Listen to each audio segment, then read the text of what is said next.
মাগো, আমায় ছুটি দিতে বল।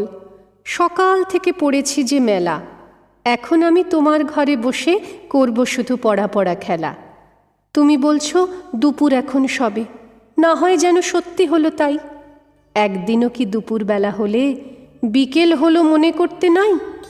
আমি তো বেশ ভাবতে পারি মনে, সূর্যি ডুবে গেছে মাঠের শেষে, বাগদি বুড়ি চুবড়ি ভরে নিয়ে শাক তুলেছে পুকুর ধারে এসে।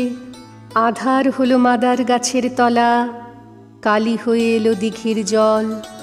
হাটের থেকে সবাই এলো ফিরে, মাঠের থেকে এলো চাষির দল। মনে কর না উঠল সাঁঝের তারা, মনে কর না সন্ধে হলো যেন। রাতের বেলা দুপুর যদি হয়, দুপুরবেলা রাত হবে না কেন?